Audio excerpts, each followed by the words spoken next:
Montes Apalaches, Virginia Occidental, diciembre de 1000. El viento aullaba entre los pinos gigantes como un animal herido, arrastrando consigo ráfagas de nieve tan densas que el mundo se había convertido en una pared blanca e impenetrable. Margaret Hayes caminaba a trompicones por el sendero que ya no era un sendero, sino una trampa de nieve hasta las rodillas, con su bebé de 2 años, James, amarrado a su espalda con un chal de lana que alguna vez fue azul. Pero ahora era del color del hielo sucio. El niño ya no lloraba. Eso era lo que más la aterraba. Su cuerpecito estaba demasiado quieto, demasiado frío, y Margaret podía sentir cómo su propia temperatura corporal era la única cosa que lo mantenía vivo en medio de esta tormenta que había llegado sin advertencia, como un castigo divino. Detrás de ella, formando una cadena humana de supervivencia desesperada, venían sus otros 5 hijos. Sarah, la mayor con 10 años y ojos demasiado viejos para su edad, cargaba a Lucy de 4 años sobre su espalda con una fuerza que no debería tener una niña tan delgada. Después venía Thomas de 8 años, tratando de ser valiente, con los labios morados y las pestañas cubiertas de escarcha. Y al final, las gemelas Emma y Anna de 6 años, tomadas de las manos con tanta fuerza que sus dedos se habían vuelto blancos, tropezando y levantándose en un ciclo infinito de agotamiento. Habían salido de Harper's Ferry hacía solo 6 horas, pero parecía una eternidad.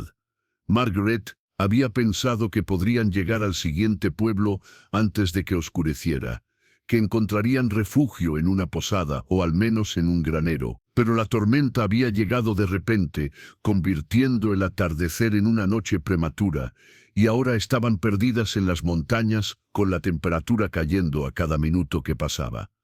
No era solo la tormenta lo que las había sacado al camino en pleno invierno, era la desesperación. Margaret Hayes había perdido a su esposo William 3 meses atrás en un accidente en la fábrica textil donde ambos trabajaban. Una polea se había soltado, aplastándolo contra las máquinas de vapor. La compensación había sido insultante.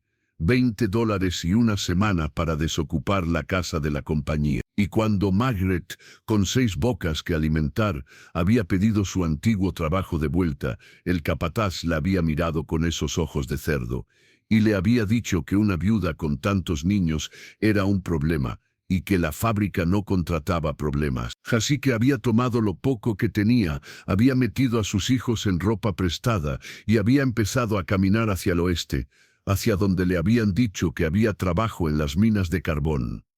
No era un buen trabajo, pero era trabajo, y Margaret Hayes haría cualquier cosa, incluso bajar a las entrañas de la tierra, si eso significaba que sus hijos comerían. Pero ahora, perdida en esta tormenta de nieve que borraba todo rastro del sendero, empezaba a pensar que había cometido un error terrible, un error que les costaría la vida a todos. «¡Mamá!», gritó Sarah, su voz apenas audible sobre el rugido del viento. Thomas se cayó. «No se levanta». Margaret se giró, su corazón deteniéndose. Thomas estaba de rodillas en la nieve, temblando violentamente, sus ojos perdidos. Era hipotermia. Lo había visto antes en los vagabundos que morían en las calles de Harper's Ferry durante el invierno. «¡Arriba!», gritó Margaret, regresando y jalándolo con una mano mientras sostenía a James con la otra. «Thomas, mírame. Tienes que levantarte. Ahora». Montes Apalaches, Virginia Occidental, diciembre de 1000. El viento aullaba entre los pinos gigantes como un animal herido, arrastrando consigo ráfagas de nieve tan densas que el mundo se había convertido en una pared blanca e impenetrable. Margaret Hayes caminaba a trompicones por el sendero que ya no era un sendero sino una trampa de nieve, hasta las rodillas, con su bebé de 2 años, James, amarrado a su espalda con un chal de lana que alguna vez fue azul, pero ahora era del color del hielo sucio. El niño ya no lloraba, eso era lo que más la aterraba. Su cuerpecito estaba demasiado quieto, demasiado frío, y Margaret podía sentir cómo su propia temperatura corporal era la única cosa que lo mantenía vivo en medio de esta tormenta, que había llegado sin advertencia, como un castigo divino. Detrás de ella, formando una cadena humana de supervivencia desesperada, venían sus otros 5 hijos. Sarah, la mayor con 10 años y ojos demasiado viejos para su edad, cargaba a Lucy de 4 años sobre su espalda con una fuerza que no debería tener una niña tan delgada. Después venía Thomas de 8 años, tratando de ser valiente, con los labios morados y las pestañas cubiertas de escarcha. Y al final, las gemelas Emma y Anna de 6 años, tomadas de las manos con tanta fuerza que sus dedos se habían vuelto blancos, tropezando y levantándose, en un ciclo infinito de agotamiento. Habían salido de Harper's Ferry hacía solo 6 horas, pero parecía una eternidad. Margaret había pensado que podían llegar al siguiente pueblo antes de que oscureciera, que encontrarían refugio en una posada o al menos en un granero. Pero la tormenta había llegado de repente, convirtiendo el atardecer en una noche prematura, y ahora estaban perdidas en las montañas, con la temperatura cayendo a cada minuto que pasaba. No era solo la tormenta lo que las había sacado al camino en pleno invierno, era la desesperación. Margaret Hayes había perdido a su esposo William 3 meses atrás, en un accidente en la fábrica textil, donde ambos trabajaban. Una polea se había soltado, aplastándolo contra las máquinas de vapor. La compensación había sido insultante, $20 y una semana para desocupar la casa de la compañía. Y cuando Margaret, con 6 bocas que alimentar, había pedido su antiguo trabajo de vuelta, el capataz la había mirado con esos ojos de cerdo, y le había dicho que una viuda con tantos niños era un problema, y que la fábrica no contrataba problemas. Así que había tomado lo poco que tenía, había metido a sus hijos en ropa prestada y había empezado a caminar hacia el oeste, hacia donde le habían dicho que había trabajo en las minas de carbón. No era un buen trabajo, pero era trabajo, y Margaret Hayes haría cualquier cosa, incluso bajar a las entrañas de la tierra, si eso significaba que sus hijos comerían. Pero ahora, perdida en esta tormenta de nieve que borraba todo rastro del sendero, empezaba a pensar que había cometido un error terrible, un error que les costaría la vida a todos. «Mamá», gritó Sarah, su voz apenas audible sobre el rugido del viento. Thomas se cayó, no se levanta. Margaret se giró, su corazón deteniéndose. Thomas estaba de rodillas en la nieve, temblando violentamente, sus ojos perdidos. Era hipotermia. Lo había visto antes en los vagabundos que morían en las calles de Harper's Ferry durante el invierno. «Arriba», gritó Margaret, regresando y jalándolo con una mano mientras sostenía a James con la otra. «Thomas, mírame, tienes que levantarte». Ahora, se movió hacia la estufa. Las manos le temblaban tanto que casi no podía abrir la puertecita de hierro. Dentro había cenizas viejas, pero la chimenea parecía intacta. Metió un poco de la leña, añadió astillas que encontró en una caja de metal, y usó su segundo cerillo. La madera prendió. El fuego comenzó a crecer, llenando el espacio con luz naranja, y lo más importante, con calor. Los niños se amontonaron alrededor de la estufa como polillas alrededor de una llama. Margaret envolvió a James, Thomas y Lucy en las mantas que había encontrado. Olían a moho, pero estaban secas y eran gruesas. «¿Estamos a salvo?», preguntó Sarah, mirando a su madre con esos ojos que habían visto demasiado en muy poco tiempo. Margaret miró alrededor del cuarto. La puerta estaba cerrada contra la tormenta. El fuego ardía. Sus hijos estaban vivos. Por ahora, eso era todo lo que importaba. «Sí», mintió Margaret. «Estamos a salvo». Pero mientras decía esas palabras, su mirada cayó sobre algo que había pasado por alto en la prisa por encender el fuego. En la pared opuesta, medio oculto por las sombras, había un dibujo tallado en la madera. No era decorativo.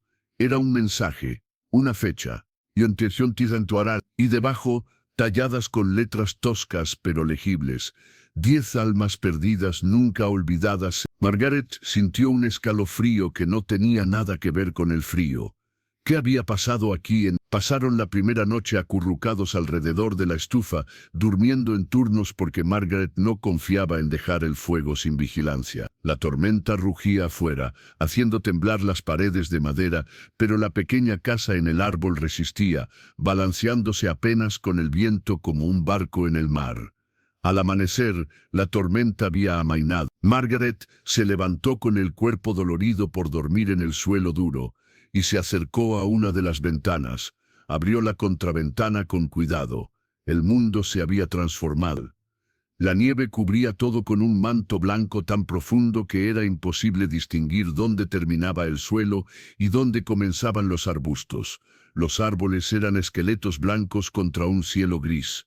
Y abajo, al pie de su roble gigante, Margaret vio algo que la hizo contener el aliento. Había una cabaña de madera de troncos, medio enterrada en la nieve, con el techo colapsado y las ventanas rotas. Estaba a solo 20 metros del árbol, pero la tormenta de anoche había sido tan intensa que no la habían visto.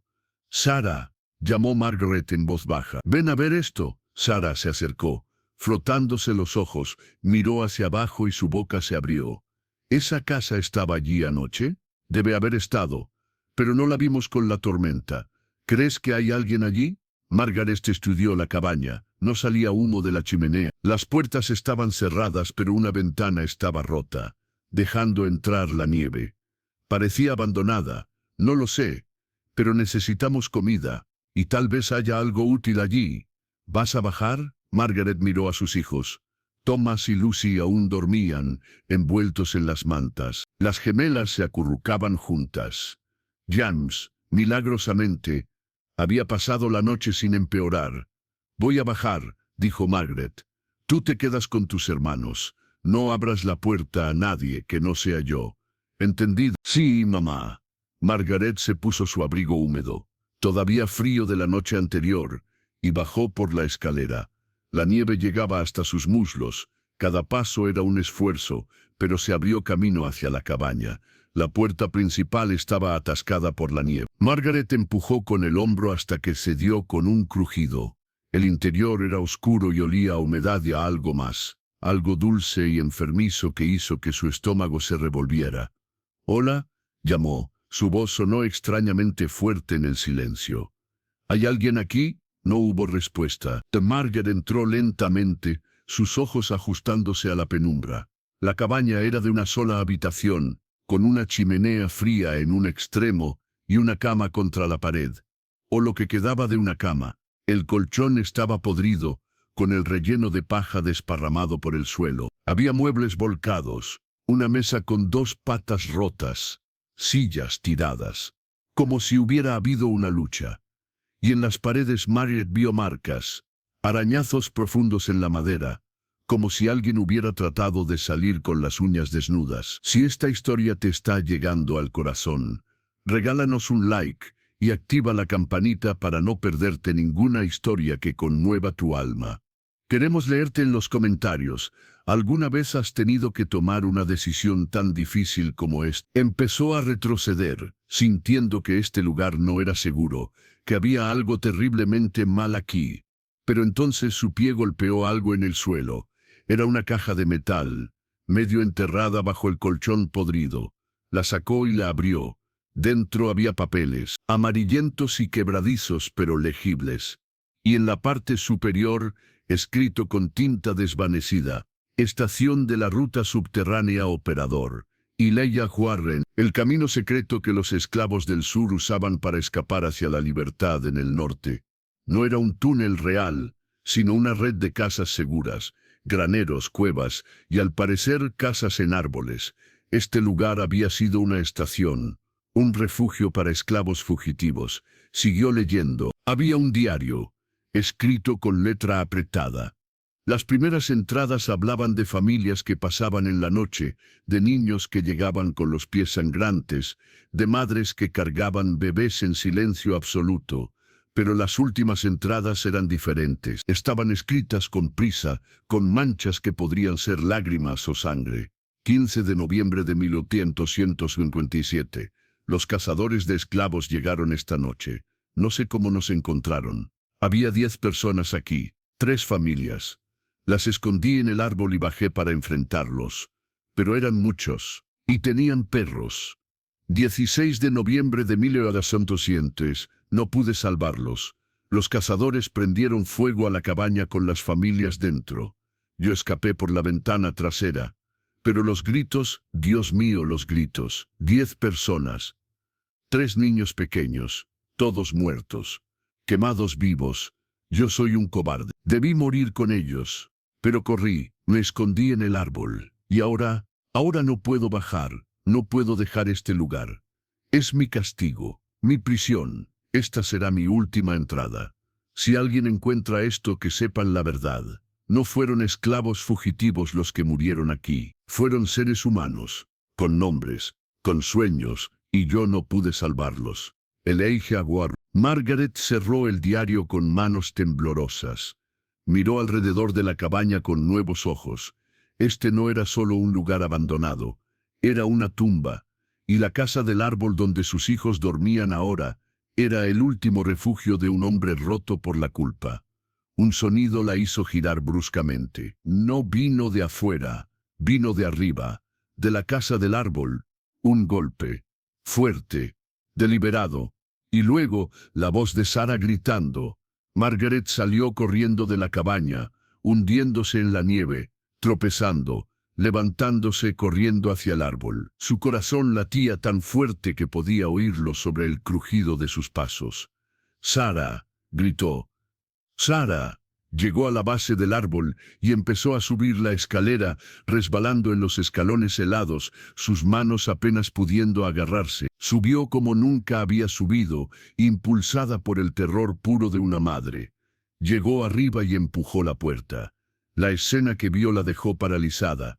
Sus hijos estaban amontonados en una esquina, con Sara protegiéndolos con su cuerpo. Y frente a ellos, bloqueando la salida, había un hombre. No era un hombre joven. Era viejo, increíblemente viejo, con cabello y barba blancos que le llegaban hasta el pecho. Estaba descalzo a pesar del frío, vestido con harapos que alguna vez fueron ropa. Su piel era del color del papel viejo, pero sus ojos eran lo que asustaba. Eran salvajes, perdidos, llenos de un dolor tan profundo que era físico. Y en sus manos sostenía un hacha. «¿Quiénes son?», dijo el hombre, su voz áspera como si no la hubiera usado en años. «¿Por qué están en mi casa?». Margaret se puso lentamente de pie, colocándose entre el hombre y sus hijos. «Mi nombre es Margaret Hayes», dijo, manteniendo su voz calmada aunque su corazón estaba a punto de explotar. «Somos viajeros, nos perdimos en la tormenta. No sabíamos que alguien vivía aquí». «Nadie vive aquí», dijo el hombre, y una sonrisa extraña cruzó su rostro. «Solo fantasmas. ¿Es usted de Elijah Warren?». El hombre se quedó quieto. El hacha tembló en sus manos. «¿Cómo sabe ese nombre?». «Encontré su diario, en la cabaña. Leí lo que pasó». Los ojos del hombre se llenaron de lágrimas. «Entonces sabe que soy un asesino». «No», dijo Margaret firmemente. «Sabe que es un sobreviviente. Y que ha estado viviendo en este árbol durante 32 años, castigándose por algo que no pudo prevenir». Elijah Warren se derrumbó, cayendo de rodillas, el hacha cayendo al suelo con un golpe, y empezó a sollozar. Un sonido terrible que salía de lo más profundo de su pecho. «No pude salvarlos», lloró. 10 personas, los oí gritar, los oí morir, y yo me escondí». Margaret se arrodilló frente a él, ignorando el peligro, ignorando el miedo. Puso sus manos sobre sus hombros. Si hubiera bajado, habría muerto con ellos, y entonces no habría nadie que recordara sus nombres, nadie que contara su historia. Elijah la miró con ojos rojos. «Nadie conoce sus nombres. Ni siquiera yo los sabía todos». «Entonces los encontraremos», dijo Margaret. «Y nos aseguraremos de que el mundo sepa lo que pasó aquí». No sabía por qué decía eso. No sabía cómo lo haría. Pero en ese momento, mirando a este hombre roto, que había vivido solo durante 3 décadas, castigándose por un crimen que no cometió, Margaret Hayes tomó una decisión.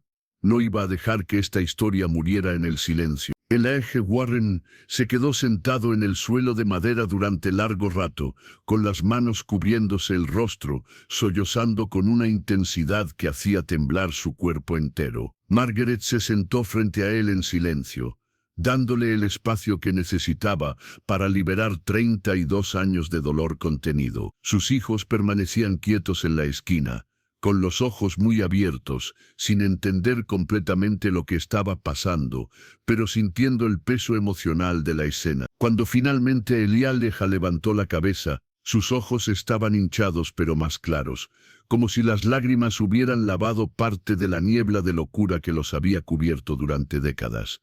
«No he hablado con nadie en todo este tiempo», dijo con voz ronca.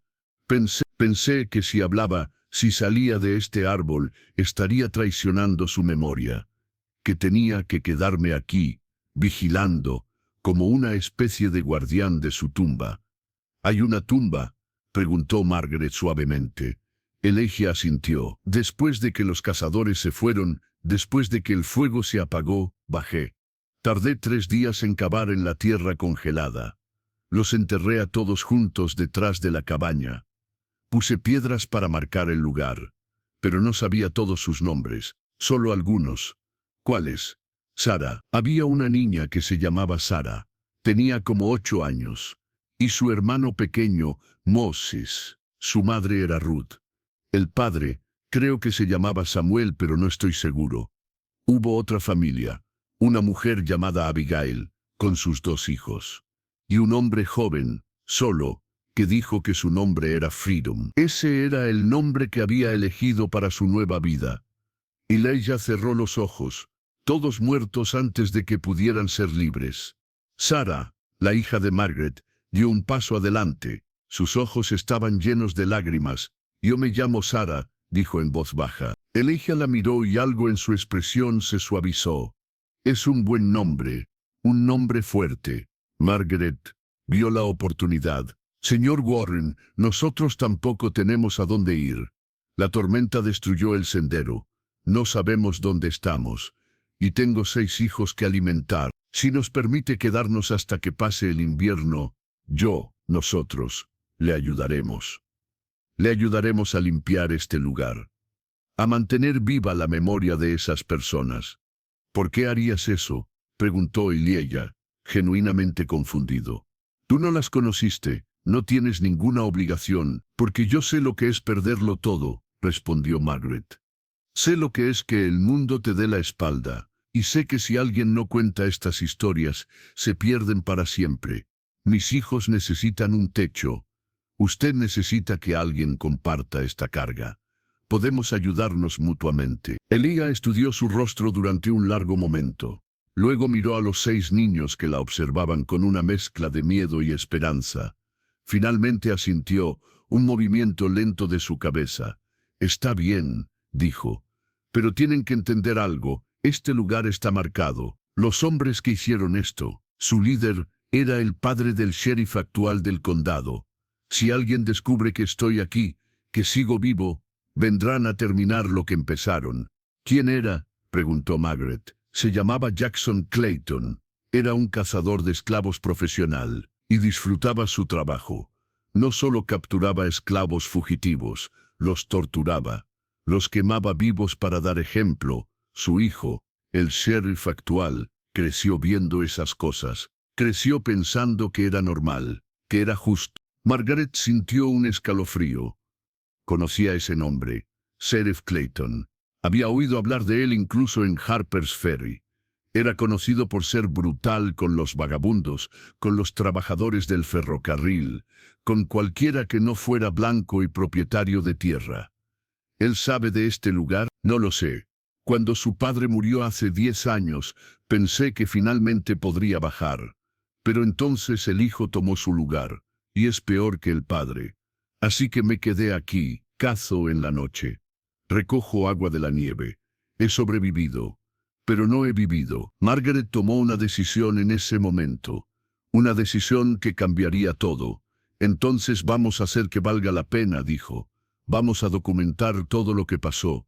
Vamos a escribir los nombres, las historias, y cuando llegue el momento correcto, vamos a asegurarnos de que el mundo lo sepa. No hoy, no mañana, pero algún día. Espera, porque lo que viene a continuación cambiará todo lo que creías saber de esta historia. Dale like si quieres más relatos como este. Suscríbete para ser parte de esta comunidad y dime en los comentarios desde qué país nos estás viendo. Nos encanta saber quién está del otro lado de la pantalla. Los días que siguieron fueron los más extraños de la vida de Margaret Hayes. La tormenta de nieve continuó intermitentemente durante una semana, atrapándolos efectivamente en las montañas. Pero en lugar de ser una prisión, la casa del árbol se convirtió en algo inesperado. Un hogar. Elijah Warren, después de 32 años de soledad, fue lentamente recordando cómo ser humano. Al principio hablaba poco. Se movía por las sombras como un fantasma. Pero los niños, especialmente los más pequeños, no tenían miedo de él. Lucy, de 4 años, comenzó a seguirlo, fascinada por su barba larga. Las gemelas le hacían preguntas constantemente. Y Thomas, el niño de 8 años que casi muere en la nieve, se sentaba junto a él durante horas, escuchando historias sobre los bosques, sobre cómo sobrevivir en invierno, sobre los animales que vivían en las montañas. Margaret usó ese tiempo para explorar. Descubrió que la casa del árbol era aún más elaborada de lo que había pensado inicialmente. Había una segunda habitación, más pequeña, accesible por una trampilla en el techo, donde Elijah guardaba provisiones, carne seca de ciervo, nueces, manzanas deshidratadas. Había sido un preparador meticuloso, almacenando comida para meses. También encontró algo más. En la habitación principal, debajo de una tabla suelta del suelo, había una caja de metal. Elijah la abrió con manos temblorosas. «Esto es todo lo que queda», dijo. Dentro había documentos, mapas de la ruta subterránea, mostrando las estaciones desde Virginia hasta Canadá. Había cartas de otros operadores, escritas en código, y había una lista, escrita con tinta desvanecida, de todas las personas que habían pasado por esta estación. Margaret leyó los nombres en voz alta. Había docenas, familias enteras. Algunos habían logrado llegar al norte, otros habían sido capturados, y 10 habían muerto aquí. «Esta es la evidencia», dijo Margaret, sosteniendo los papeles con cuidado. «Esto prueba lo que pasó. Esto prueba que usted no estaba ayudando a criminales. Estaba ayudando a personas que buscaban libertad. En 1957, ayudar a esclavos fugitivos era ilegal», recordó Elijah amargamente. «Yo era el criminal a los ojos de la ley. La ley estaba equivocada», dijo Margaret firmemente. «Y estos documentos lo prueban. Pero el problema era, ¿qué hacer con ellos? Si los llevaban a las autoridades locales, el sheriff Clayton los destruiría. Si intentaban publicarlos, pondrían en peligro no solo a Elijah, sino a ellos mismos». Margaret pasó noches sin dormir pensando en esto, escuchando el viento aullar alrededor de la casa del árbol, sintiendo el peso de la responsabilidad sobre sus hombros. Fue Sarah quien le dio la idea. Una mañana, mientras ayudaba a su madre a cocinar avena sobre la pequeña estufa, Sarah dijo, casualmente, «Mamá, ¿te acuerdas del hombre del periódico en Harper's Ferry? ¿El que escribía sobre los trabajadores de la fábrica?» Margaret se detuvo. «El periodista, sí, decías que era un buen hombre, que escribía la verdad incluso cuando era peligroso». Margaret recordó. Se llamaba Henry Morrison. Era editor de un pequeño periódico abolicionista que aún se publicaba, incluso después de la guerra civil. Escribía sobre injusticias, sobre condiciones de trabajo terribles, sobre corrupción. «Tienes razón», dijo Margaret lentamente. «Él podría ayudarnos, si pudiera llegar a él. Pero eso significaba salir de las montañas. Significaba dejar a Elijah solo de nuevo. Significaba arriesgarse a que el sheriff Clayton descubriera lo que sabían». La oportunidad llegó a finales de enero. La nieve había empezado a derretirse y los senderos se estaban volviendo transitables. Un cazador de pieles pasó cerca de su árbol una tarde, y Margaret, después de asegurarse de que Elijah estaba escondido, bajó para hablar con él. El cazador le dijo que había una ciudad a 2 días de caminata al norte. Pineville. Tenía una oficina de correos, una tienda general, y lo más importante, una línea de telégrafo. Margaret tomó una decisión. Dejaría a Sarah a cargo de los niños más pequeños. Llevaría a Thomas con ella. Era lo suficientemente grande para caminar largas distancias, pero lo suficientemente joven para no levantar sospechas. Y llevaría los documentos. Es demasiado peligroso, protestó Elijah cuando ella le contó el plan. Si Clayton descubre, no lo descubrirá, dijo Margaret, con más confianza de la que sentía. Voy a ser una viuda pobre pidiendo ayuda para llegar a donde tiene familia. Nadie sospechará nada. ¿Y los papeles? Margaret había pensado en eso. Cosió los documentos más importantes dentro del forro del abrigo de Thomas. Eran delgados suficiente para no notarse, pero estarían seguros. Salieron al amanecer de un día frío pero claro. El viaje fue agotador. La nieve derretida había convertido los senderos en ríos de lodo. Thomas se cayó 3 veces, pero cada vez se levantó sin quejarse. Era un niño duro, Margaret pensó con orgullo. La pérdida de su padre lo había endurecido. Llegaron a Pineville al segundo día. Al atardecer era un pueblo pequeño, con una calle principal de madera y edificios que habían visto mejores días. Pero tenía lo que necesitaban. Margaret fue directamente a la oficina de telégrafos. El operador era un hombre viejo con lentes gruesos que la miró con algo de sospecha. «Necesito enviar un mensaje a Harper's Ferry», dijo Margaret. «Al periódico The Liberty Voice, al editor Henry Morrison. ¿Puede pagar?» Margaret sacó las últimas monedas que tenía. Eran apenas suficientes. El operador las contó, asintió y preparó su máquina.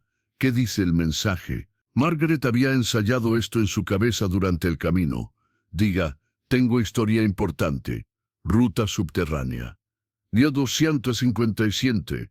10 muertos. Pruebas documentales. Necesito encontrarme. Margaret Hayes». El operador la miró extrañamente. «¿Ruta subterránea?» Eso fue hace décadas. Lo sé, por eso es importante. El hombre se encogió de hombros y envió el mensaje. «Si responde, llegará aquí. Revise en un par de días». Margaret no tenía un par de días. No tenía dinero para hospedaje, pero encontró un granero en las afueras del pueblo donde el dueño, una mujer mayor, les permitió dormir en el pajar a cambio de que Margaret ayudara con las tareas de la mañana. Al día siguiente, no hubo respuesta. Margaret empezó a perder la esperanza. Tal vez el mensaje no llegó. Tal vez Morrison pensó que era una broma. Tal vez, el tercer día, cuando Margaret estaba a punto de rendirse y regresar a las montañas, el operador de telégrafos la llamó. «Tiene una respuesta, señora Hayes». El mensaje era corto. «Llegaré a Pineville en 5 días. Espéreme». Margaret sintió que podía respirar de nuevo. Había funcionado. Morrison venía. Pero 5 días era mucho tiempo, y no tenía dinero ni comida. La mujer del granero era amable, pero no podía alimentarlos gratis indefinidamente. Fue entonces cuando Margaret tomó un riesgo. Fue a la tienda general y pidió hablar con el dueño. «Necesito trabajo», dijo directamente. «Puedo limpiar, cocinar, lo que sea. Solo por unos días. Tengo que esperar a alguien». El dueño, un hombre de mediana edad con un delantal manchado, la miró de arriba abajo. «Es buena con los números». «Sí, mi esposa está enferma. Necesito a alguien que maneje la caja registradora por unos días. Le pagaré 50 centavos al día más comida para usted y el niño». No era mucho, pero era suficiente. Margaret aceptó. Durante los siguientes 5 días, trabajó en la tienda desde el amanecer hasta el anochecer. Thomas ayudaba apilando cajas y barriendo. Y cada noche Margaret revisaba que los documentos seguían seguros en el forro de su abrigo. Fue en la tarde del 5.º día, cuando un carruaje llegó al pueblo. De él bajó un hombre de unos 40 años, con traje oscuro y sombrero de fieltro, cargando un maletín de cuero. Henry Morrison había llegado. Margaret se encontró con él en la habitación trasera de la oficina de telégrafos, donde el operador les dio privacidad a cambio de una moneda. Morrison era más joven de lo que Margaret recordaba, con ojos inteligentes que la estudiaban con interés genuino. «Señora Hayes», dijo, estrechando su mano, «su telegrama fue intrigante. Dijo que tiene evidencia sobre la ruta subterránea. Sobre muertes en mil. Más que evidencia», dijo Margaret. Hizo una señal a Thomas, quien se quitó el abrigo. Con cuidado Margaret descosió el forro y sacó los documentos. Los desplegó sobre la mesa, los mapas, las cartas, el diario de Eladia, la lista de nombres. Morrison se inclinó sobre ellos, sus ojos moviéndose rápidamente mientras leía. Su expresión cambió de curiosidad a asombro, y luego a algo más oscuro, furia. «Dios mío», susurró, «¿de dónde sacó esto?» «De un hombre llamado Elijah Warren». Era el operador de una estación en las montañas de Virginia Occidental. En noviembre de 1857, cazadores de esclavos encontraron la estación. Quemaron vivos a 10 personas que se refugiaban allí. Elijah sobrevivió. Ha estado viviendo escondido durante 32 años, creyendo que era culpable de sus muertes. ¿Y estos cazadores quiénes eran? El líder era Jackson Clayton. Morrison levantó la vista bruscamente. ¿El padre del sheriff actual? El mismo. ¿El sheriff sabe de esto? No lo sabemos. Pero Elijah cree que sí. Por eso nunca ha salido de su escondite. Morrison se reclinó en su silla, pasando una mano por su rostro. «Señora Hayes, ¿entiende lo que esto significa? Esto no es solo una historia sobre el pasado. Esto es sobre corrupción actual. Si podemos probar que el sheriff Clayton está protegiendo el legado criminal de su padre, podemos hacer justicia», completó Margaret. «Para esas 10 personas, para Elijah, para todos los que sufrieron. Pero será peligroso. Clayton tiene poder, tiene amigos. Si publicamos esto, vendrá por ustedes, por Elijah, por mí». «Lo sé», dijo Margaret, «pero tiene que hacerse de todas formas». Morrison la estudió durante un largo momento. Luego asintió lentamente. «Está bien, pero lo haremos de la manera correcta. Primero, necesito verificar estos documentos. Necesito confirmar las fechas, los nombres. Luego necesito hablar con Elijah Warren personalmente. Necesito su testimonio. Y finalmente, necesito encontrar los cuerpos.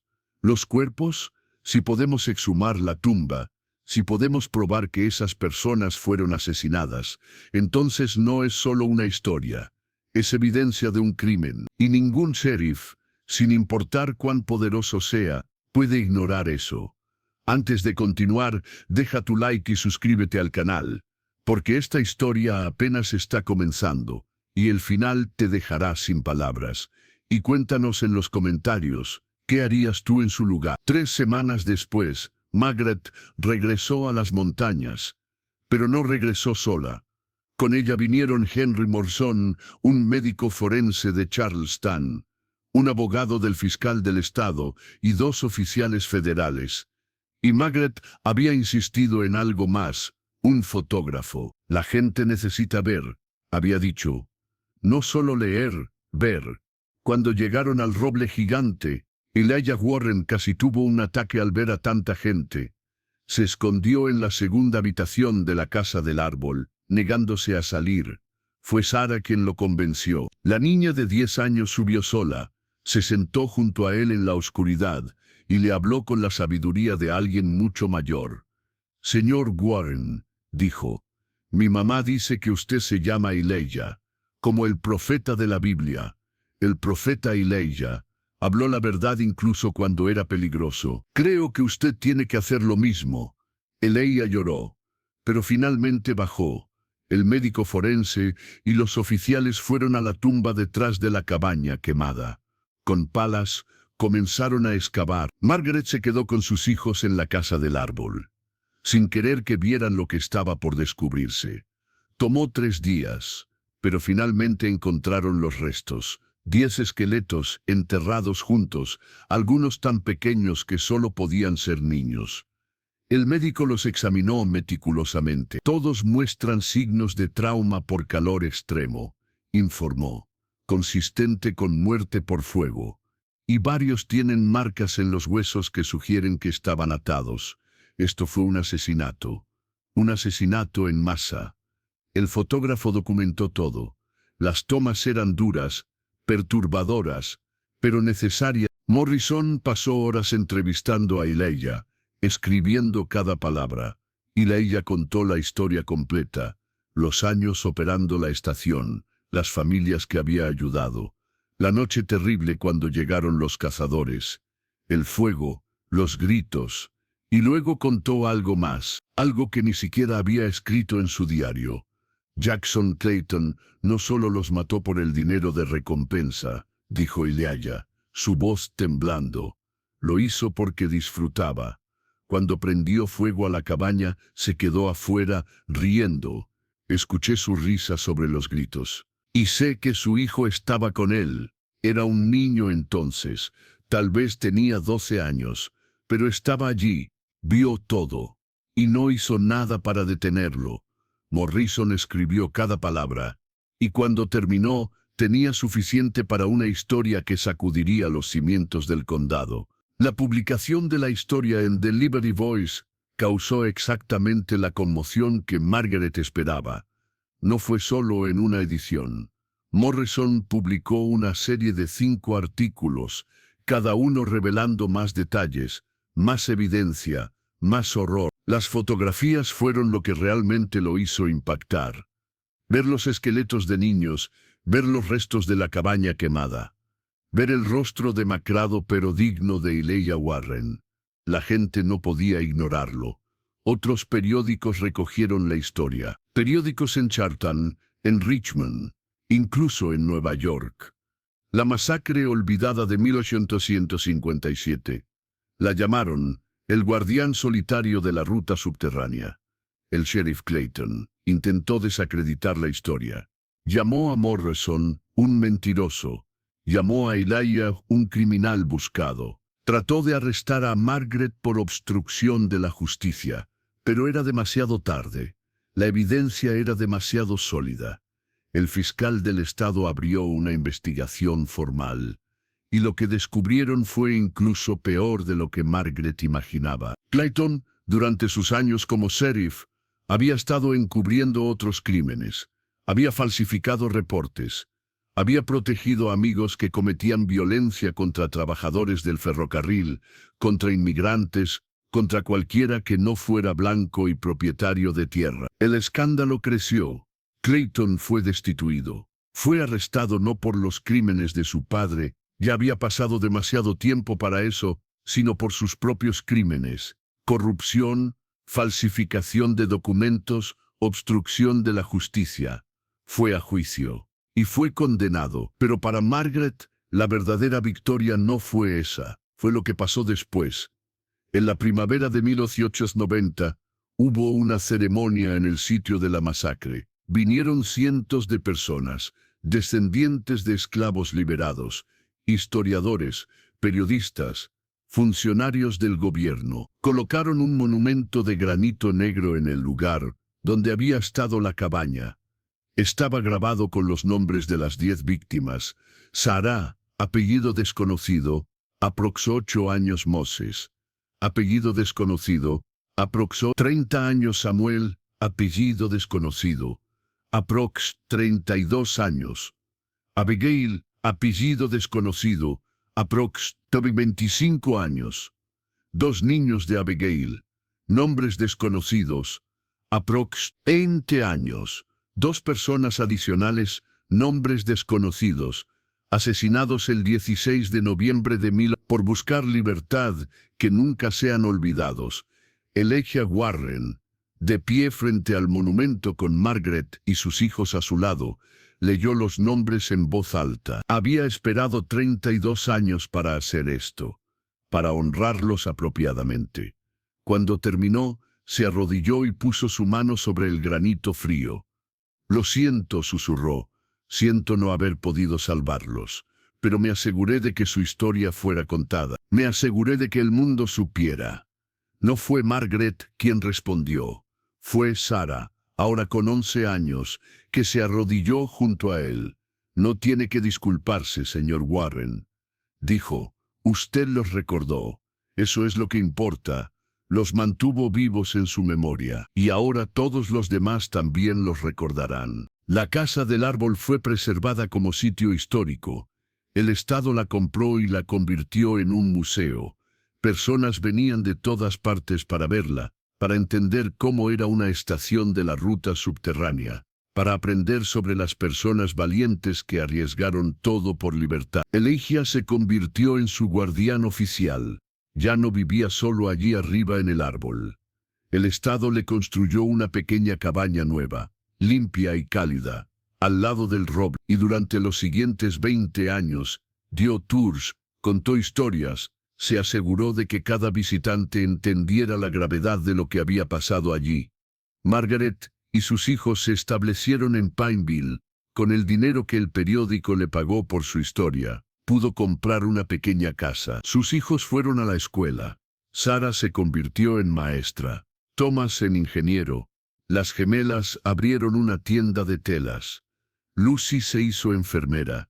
Y James, el bebé que casi muere en la tormenta de nieve, creció para ser periodista, siguiendo los pasos de Henry Morrison. Margaret misma se convirtió en activista. Viajó por el estado, hablando sobre derechos de los trabajadores, sobre justicia, sobre la importancia de contar las historias difíciles. Era buscada como oradora, como consejera, como la mujer que se había negado a dejar que una injusticia histórica fuera olvidada. En 1910, 20 años después de la ceremonia del monumento, Margaret regresó a las montañas. Tenía 49 años ahora, con hebras grises en su cabello, pero con ojos aún brillantes y determinados. Elijah tenía más de 70. Su barba era completamente blanca y caminaba con bastón. Pero su mente era clara y su espíritu era fuerte. Se sentaron juntos en el porche de su cabaña, mirando hacia el gran roble donde todo había comenzado. ¿Alguna vez te arrepientes?, preguntó Elijah, de haber tomado este camino, de haber hecho público todo esto. Habría sido más fácil quedarte callada. Margaret pensó en la pregunta durante un largo momento. No, dijo finalmente, porque si me hubiera quedado callada, esas 10 personas seguirían siendo desconocidas, seguirían siendo solo esclavos fugitivos en algún reporte policial olvidado. Ahora son personas, con nombres, con una historia, y el mundo sabe lo que les pasaron. Y Clayton está en prisión, agregó Elijah. Y Clayton está en prisión, confirmó Margaret. La justicia puede tardar, puede tomar 30 años, pero cuando finalmente llega vale la pena la espera. Se quedaron en silencio escuchando el viento susurrar entre las hojas del roble gigante. Y Margaret pensó en esa noche de tormenta, cuando había subido esa escalera helada con sus 6 hijos, sin saber qué encontraría arriba, sin saber que estaba a punto de descubrir un secreto de 30 años que cambiaría todo. A veces, pensó, los lugares más inesperados guardan las historias más importantes, y a veces, toma a una viuda desesperada con 6 hijos y ningún lugar a donde ir para asegurarse de que esas historias sean contadas. Fue enterrado junto al monumento, al lado de las 10 personas que había llorado durante más de medio siglo. En su lápida se grabó: Elijah Warren 1835 Neon 215. Operador de la ruta subterránea, guardián de la memoria, la verdad los hará libres. Margaret vivió hasta Neon 35, viendo a sus nietos crecer, viendo el mundo cambiar. Murió en paz, rodeada de familia, sabiendo que había hecho una diferencia. En su funeral, su hija Sarah leyó un pasaje del diario que Margaret había mantenido durante años. Llegamos a esa casa del árbol buscando refugio de la tormenta, pero encontramos algo mucho más importante. Encontramos una historia que necesitaba ser contada. Encontramos a un hombre que necesitaba ser liberado de su prisión de culpa. Y encontramos nuestro propósito. No sé qué habría pasado si esa noche de tormenta hubiéramos tomado otro camino. Pero sé que el camino que tomamos, por difícil que fue, era el correcto, porque algunas historias son demasiado importantes para permanecer enterradas en la nieve. Hoy, más de un siglo después, la casa del árbol todavía está en pie. El roble gigante sigue vivo, sus raíces profundas en la tierra donde yacen enterradas 10 almas que buscaban libertad. Los visitantes suben la escalera, ahora reforzada y segura, y entran en el pequeño cuarto donde una vez una viuda y sus 6 hijos se refugiaron de la tormenta. Ven las fotografías en las paredes, Elijah Warren en sus años finales, con ojos claros y paz en su rostro. Margaret Hayes, dando un discurso. Los 10 nombres grabados en el monumento, y en una pared, protegido bajo vidrio, está el mensaje original tallado en la madera: 10 almas perdidas, nunca olvidadas. Debajo, alguien agregó una segunda inscripción, tallada en recordadas para siempre, en las noches de invierno, cuando el viento sopla entre los pinos y la nieve cae suavemente sobre las montañas de los Apalaches. Los guardabosques que cuidan el sitio juran que pueden escuchar voces. No son voces de miedo o de dolor, son voces de paz. Son las voces de 10 almas que finalmente fueron liberadas por la verdad. Son la voz de un hombre que pasó 3 décadas castigándose por un crimen que no cometió, hasta que una viuda le mostró que el perdón era posible. Y son la voz de una mujer que se negó a dejar que una injusticia fuera olvidada, incluso cuando habría sido más fácil, más seguro, simplemente seguir adelante. Porque Margaret Hayes entendió algo fundamental, que la historia no es solo sobre el pasado, es sobre cómo el pasado moldea el presente. Y que si no honramos a aquellos que sufrieron, si no contamos sus historias, entonces sus sufrimientos fueron en vano. Ella se refugió en una casa del árbol durante una tormenta de nieve y descubrió un secreto de 30 años. Pero más que eso, descubrió su propósito. Descubrió que una persona, incluso sin poder ni dinero, puede hacer una diferencia si simplemente se niega a permanecer en silencio. Y ese es un legado que vale más que todo el oro del mundo.